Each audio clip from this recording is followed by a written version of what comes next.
Hi, everybody. Wow, there's a lot going on with this hair of mine today. Good morning, good afternoon.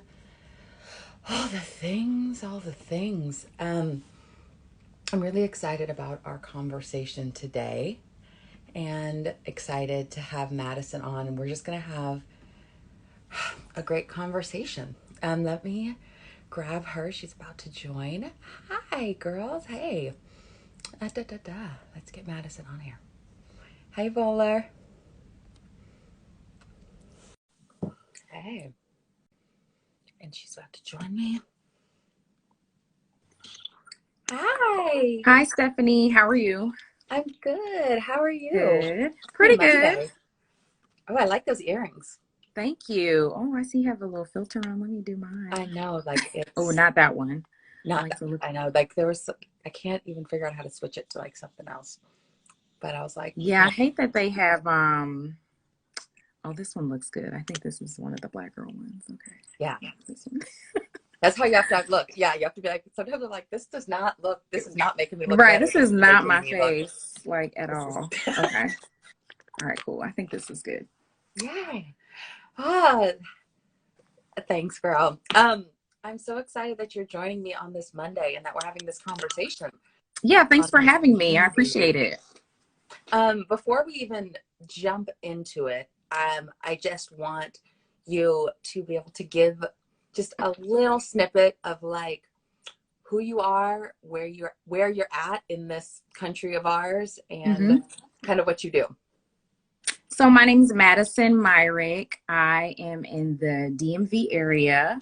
I'm a therapist in the Washington, D.C. area. Um, and yeah, I am just here. I'm a mom, I'm a wife as well, a great sister and friend and daughter and all of these other things. And yeah, I commit my life to mental health as a profession and just in general. It's something that I've always been really passionate about in ensuring that everyone's just being their best self and in their best space, just practicing their best wellness. And I just discovered this because although I'm a therapist, like I have to do this myself, just with all the adjustments and things that we've had, the pandemic, just a whole bunch of things. We had to really figure some things out. So I like to be really transparent about that therapists don't always have it all together. Just like doctors are sometimes the worst patients, we Mhm. ourselves have to practice, improving and reinventing our mental health as well. So I really like to talk about that.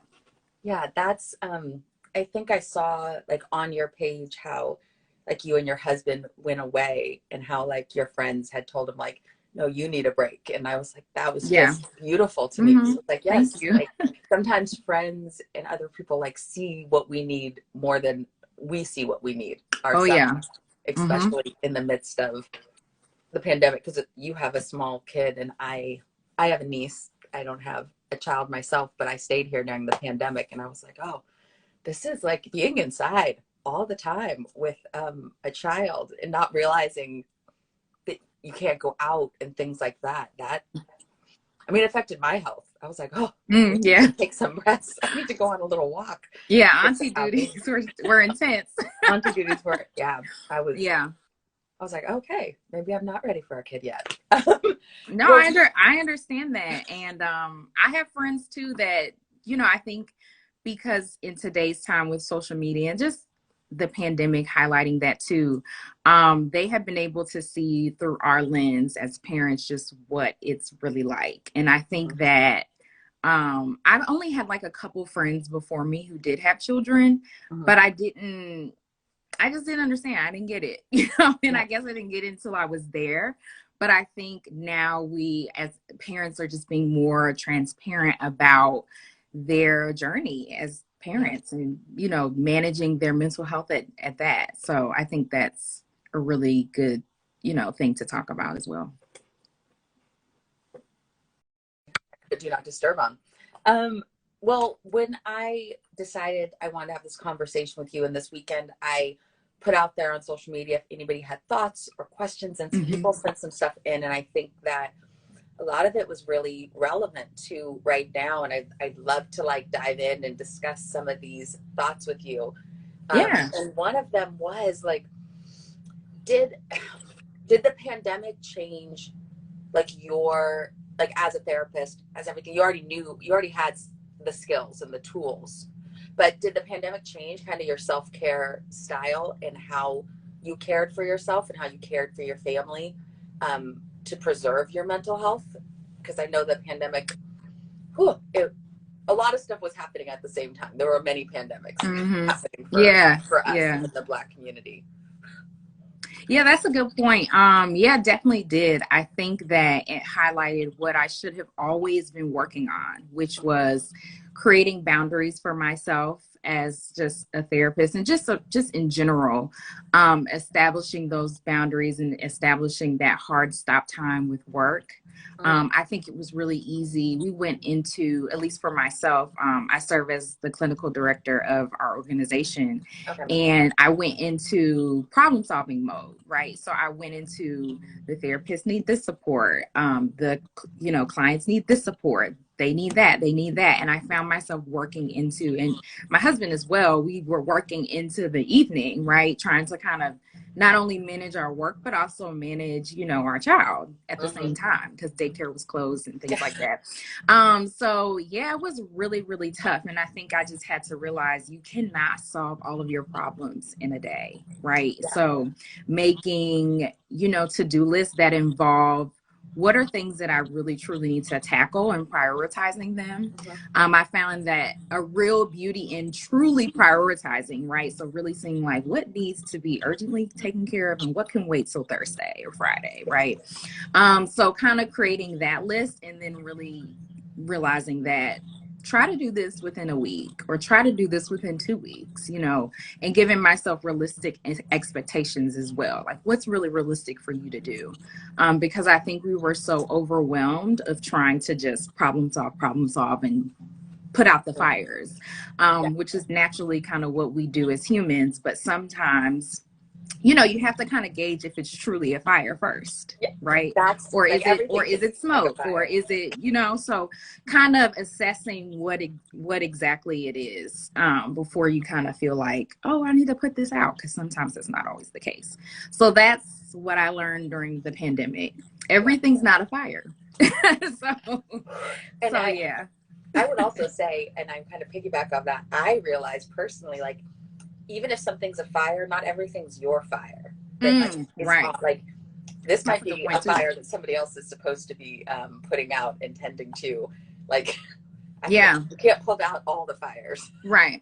And realizing too, when you are we're using the analogy of fire, which I love. So, realizing too that when you're putting out a fire, that's why there's a squad of firemen, right? So can you delegate this? Can you ask for help? You don't have to be by yourself doing this. That's something that I think within like a marriage, you really have to communicate to your partner that and just your partner in general, not even being married, because the pandemic, you're together, right, during that time frame, if you need help with something and communicating that. So I really have a hard time, and I think most Black women do, just being like, you know what, I need help. I'm not able to do this, or can I delegate this task? Because we naturally want to just take care of things, but that's not always the healthiest thing to do for us.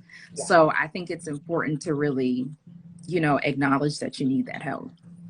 I love that. I have that same problem. I don't ask for help, and then I wonder why I'm stressed. And yeah. So yeah, we all do it. I've learned like, okay, can I do this myself? Or is there somebody that could help me do this in a more productive way instead of me killing myself? And for me as a creative, I'm always like, this is the time when we're supposed to be like changing the world and writing the best music. And I was like, I just need to sleep. And I had to allow myself to not be productive when everybody on the outside and on social media was saying, you need to be productive because, like you're home. Yeah, I don't believe in it. And, I've never believed in that narrative. I've never believed in before the pandemic, it was sleep while you're dead, or the meme that was like, people are asleep during 3 a.m., but you're up working. I don't believe in, I never believed in that. I always believed in my sleep. I need at least 10 hours. Like, still as a parent, I need at least 10 hours of sleep. Yeah, like I just don't believe in working yourself to the bone, because there's more to life than that, right? There's more to life than just trying to fix everything and do everything, and you can be productive in an allotted time frame, and that's the point, being And productive in that time frame.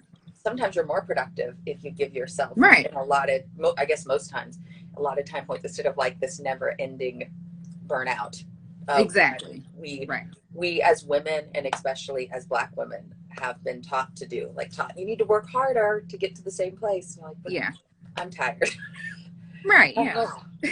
Well, somebody else wanted to talk about depression in our communities, and they were saying, do like as you believe, or do we believe that depression is rising in our communities because of the pandemic, and because of all the violence, or do we think we're just noticing it because we're a little more still and we're a little more like on our phones than we used to be? I think that because we've received more psychoeducation around depression, I think the pandemic has, heightened everything, obviously.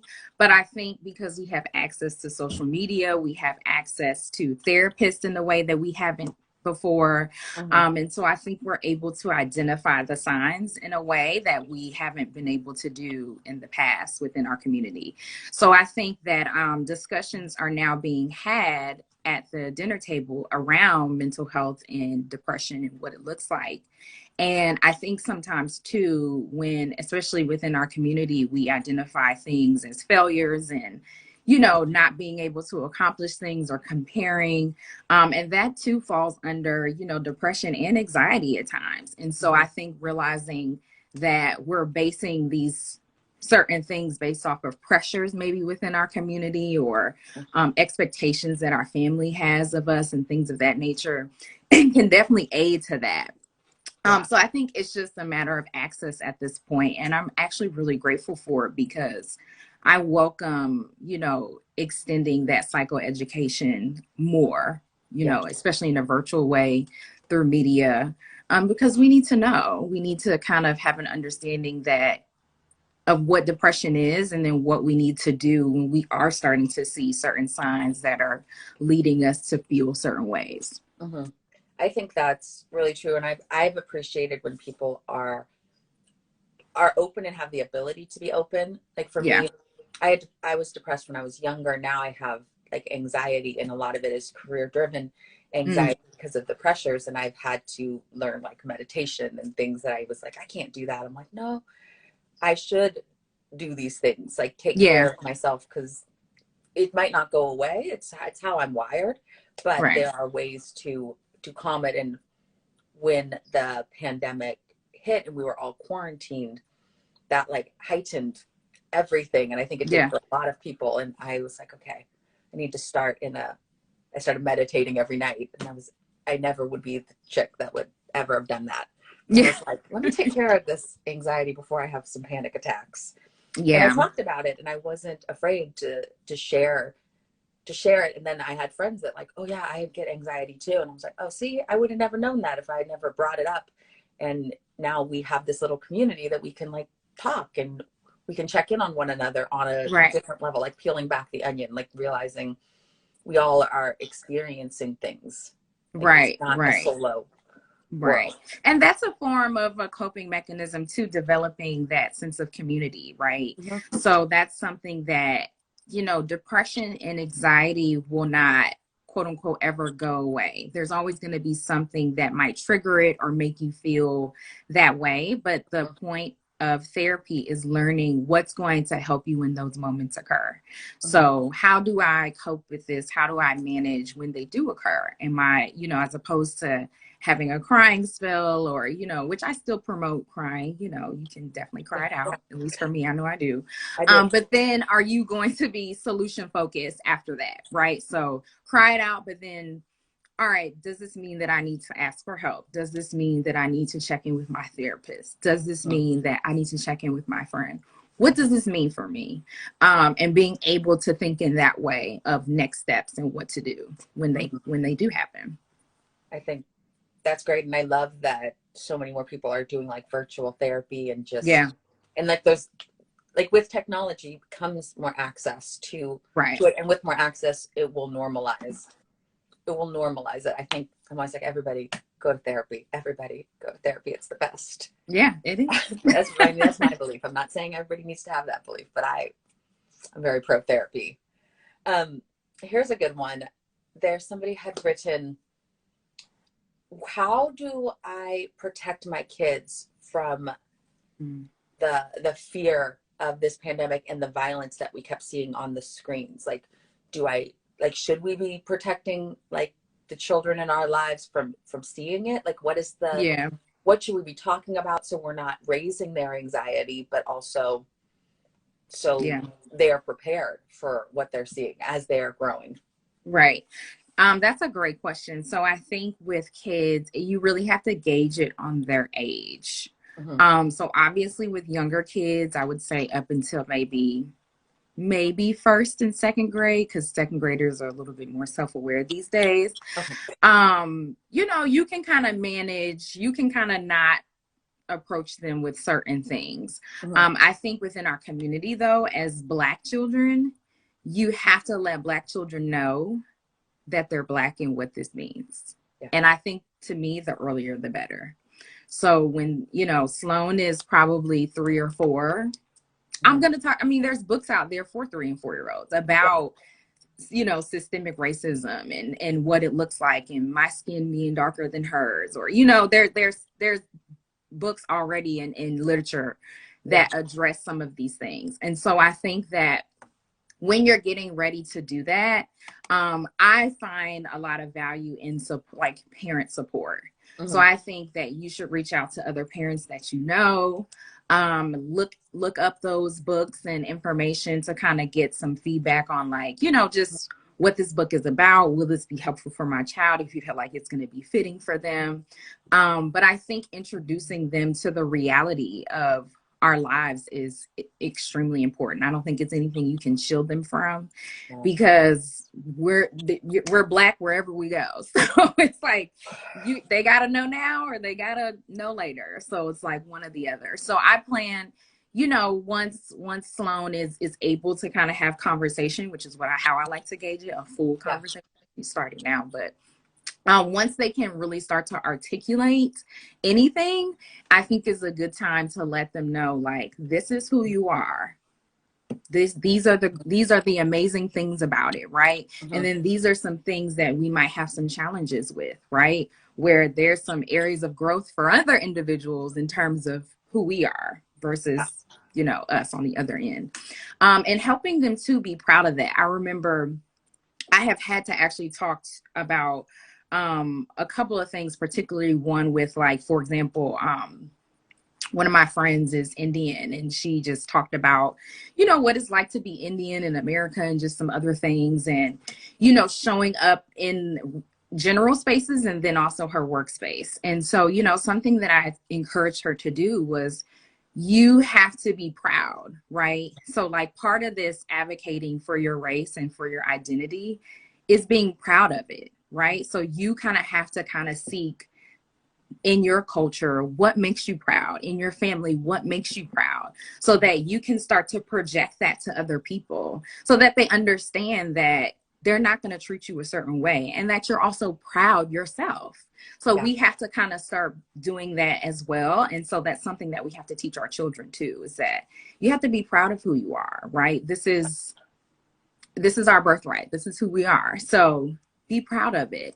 And so I think coming from that standpoint and then helping them understand the breakdown of also, how others sometimes treat us and things of that nature can be helpful. Because it is a painful reality, unfortunately, that we do have to tell our kids, but I think the sooner the better. And I don't think we can shield them from anything. We can limit their intake, of course, and kind of show them more productive media and literature, of course, that to help guide their messaging. But we can't hide them from, unfortunately, the negative things that sometimes come with, you know, what we deal with. I would have to agree. And I just had an experience like in this past the 2 weeks. My godson lives in Massachusetts and he's adopted from Ethiopia. And my friends are white and they're raising him. And he is tall and he's fifth grade. And he just got his hair cornrowed for the first time. And the kids at school were teasing him and were like about his hair. And he came home and he was like, I love my hair. So why don't they love it? And it was just a moment, like I was able to talk to them, be like, you know what? They don't understand and we can educate them and we can tell the school, but also how amazing that you are still sitting here being like, I love my hair. Like, you know how many kids don't love their hair? Like, yes. Right. And I told my friend, I'm like, you're doing something right because he's proud of who he is in the midst of being teased because he's just in a different space. He looks different. Kids point out what's different in their world. That does not mean that he is less. And right. Exactly. I want more kids to realize that they are we are whole people and we are excellent. Right. And I think, you know, and I think as parents too, you know, they have to make sure that he knows that he's not less than, right? And, you know, that braids and cornrows and any styles are beautiful. Especially if this is something that he prefers. And so just kind of encouraging that narrative around, you know, Black is beautiful and we're beautiful as a culture, as a people, and this is who we are. And so others that don't understand that, you know, we can try to help them, you know, understand it by being proud and sharing who we are. But in a sense, it's also not always our responsibility either. They have to do some work on their end too. And so, you know, I like to say that too, especially for older kids, is that, you know, it's your responsibility to be proud and display who you are, right? And you can, if someone's open and willing to learn, then great. But if they're not, it's not your responsibility. And that's okay. And that's a deeper conversation, but well said though. That's I mean, I think even as adults, sometimes we need to hear that. Like, it's not our responsibility to teach. Especially in this season. Like we have too much to do. Right. She's like, there are books. There are books. Right. There's a library. They're opening. Go ahead and go there. Go ahead, read it. I have one last one that somebody was asking, and it's more like, what traditions, for you in particular, and for us as a community, can we start, or did we start during the pandemic, that we can carry through that will enhance our self-care and help us with our mental health? Like, were there any traditions that you started or any traditions that you think that we need to be doing as a community? Well, I think I was always heavy on family time, but I'm really heavy on the family time. So I think like put the phones to the side. This is our time. This is dinner. Nobody's interrupting. I heard a few moms also kind of explain, I'm in this mom group, shout out to District Mother You. You know, one of the moms talked about being an entrepreneur and wanting to work. But she realized during the pandemic, she really had to have a hard stop time. So she even stopped scheduling anything between, let's say it's like Sunday between 3 and 7. Because that's my hard time for my family. No scheduling, no nothing. I won't commit to anything. So I've had to even sometimes, you know, as the world is opening back up, kind of decline going to events or things because I have dedicated this time to my family, right? So if my Sunday 3 to 7 or 3 to 8 is my time, then nothing's going to interrupt that. So I'll have to decline an event or I have to decline whatever, because this is the time designated for my family. So that's something, for example, that I really encourage people to do, to really look at their time and their time management when it comes to themselves, their friends. Really dedicate, you know, solid hard times to things that you want to commit to, because it's really helpful, and it's just helpful to create those boundaries as well. And then in addition to that, with self-care, for me, I think being in silence is a big one. So that's something that I've incorporated over the pandemic, is writing and just in my thoughts. Sometimes we're scared of our thoughts. I think that's why we prefer the radio or the TV on. But be in your thoughts sometimes, kind of be in silence in the car when you're driving. You'll really accomplish a lot of thought provoking, either ideas or just messages to yourself. It's really, really helpful. And you might kind of be in thought about something and really be able to think through something on your own, or maybe problem solve through on your own about something. And it also eases your anxiety a bit when you're able to truly, clearly think about it. So that's something that I've also learned during the pandemic, just being in your thoughts in silence, just for a second. I love that. Mm-hmm. As like I said, I'm a creative, I'm a songwriter, and I always have music and stuff going and learning. I've learned probably not even the beginning of the pandemic, but probably in like the last like 3 months, like how much quiet is needed for me to be better at my job. Like I need to just know what I'm thinking, what's going on, because you suppress it.